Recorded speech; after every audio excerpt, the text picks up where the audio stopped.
കുഴപ്പമില്ല, ഞാൻ രണ്ടെണ്ണം ഒരുമിച്ച് വിടാവേ. കളിച്ചിരികൾക്കും കുസൃതികൾക്കും നടുവിലൊരച്ഛൻ. 10 മക്കളാൽ ചുറ്റും സ്നേഹം നിറയ്ക്കുന്ന മനോഹര കാഴ്ച. 4 മാസം പ്രായമുള്ള കുഞ്ഞു മുതൽ +2 കാരി വരെ.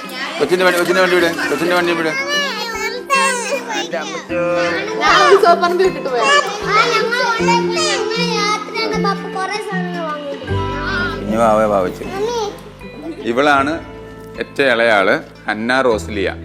4 മാസമാണ് പ്രായം വരുന്നത്. പിന്നെ അതിന് തൊട്ട് മുൻപിലത്തെ ഇവർ 2 പേര് ടിൻസാണ്. ജിയോവാന മരിയ. ഏറ്റവും ആള് കിടക്കുന്ന ആള് ജിയന്ന ജോസ്പിന. അതിന് തൊട്ട് ബേക്കിൽ വരുന്നതാണ് കാതറിൻ ജോക്കിമ. അടുത്ത ആള് ലെവിൻ സാന്റണി. പിന്നെ അതിന് തൊട്ട് മുൻപിലുള്ള ആള് ലിയോ ടോം സെബാസ്റ്റ്യൻ. തൊട്ട് മുന്നിലുള്ള ആളാണ് അസിൻ തെരേസ്.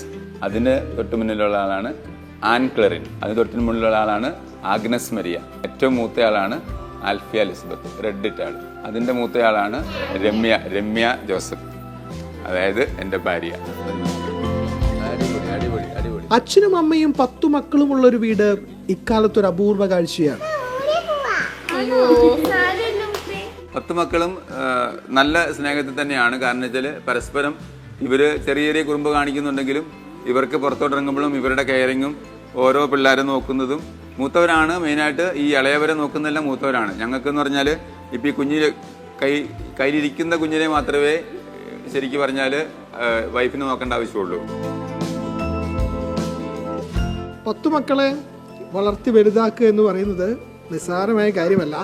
അതിന് പക്ഷേ അച്ഛനോളം അല്ലെങ്കിൽ അമ്മയ്ക്കും അതുപോലെ തന്നെ ഉത്തരവാദിത്വമുണ്ട്. പക്ഷെ ഇന്ന് നമ്മൾ ഫാദേഴ്സ് ഡേ ആയതുകൊണ്ട് അച്ഛൻ്റെ കാര്യങ്ങളാണ് കൂടുതൽ സംസാരിക്കുന്നത്. പക്ഷേ അമ്മയോടും കൂടി ചോദിക്കാം. ചേച്ചി, എങ്ങനെയുണ്ട് ചേട്ടൻ? അച്ഛൻ എന്ന നിലയിൽ വളരെ ഫ്രീ ആണ് ആള്. പക്ഷെ അച്ഛൻ്റെ ഉത്തരവാദിത്തങ്ങളെല്ലാം കറക്റ്റായിട്ട് ചെയ്യുന്നുണ്ട്. എന്ത് ചോദിച്ചാലും വാങ്ങിച്ചു തരുമോ? ആവശ്യമുള്ളതാണ് വാങ്ങിച്ചത്. ചീത്ത സാധനമാണെങ്കിൽ പപ്പ വാങ്ങി തരൂല. നൈറ്റില് നമ്മള് ഡ്രൈവിന് പോകും, കറങ്ങാൻ കൊണ്ടുപോകും. പപ്പ ഭയങ്കര ഫ്രീ ആണ്. നമുക്ക് എന്ത് കാര്യം വേണമെങ്കിലും ഓപ്പൺ ആയിട്ട് പറയാം. എല്ലാ ദിവസം പപ്പ രാവിലെ സ്കൂളിൽ കൊണ്ടുവിടും. മാർക്ക് പറഞ്ഞ അത്ര തല്ലൊന്നുമില്ല, കഷ്ടപ്പെട്ട് പറിക്കുന്നതിന്. പപ്പ സൂപ്പറാണ്.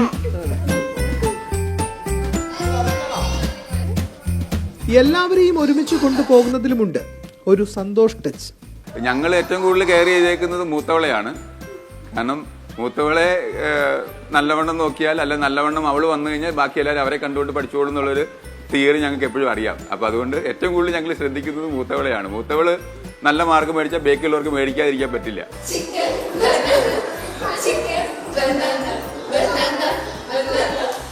പാട്ടും ഡാൻസും കളികളുമായി ആഘോഷം നിറയുന്നൊരു വീട്.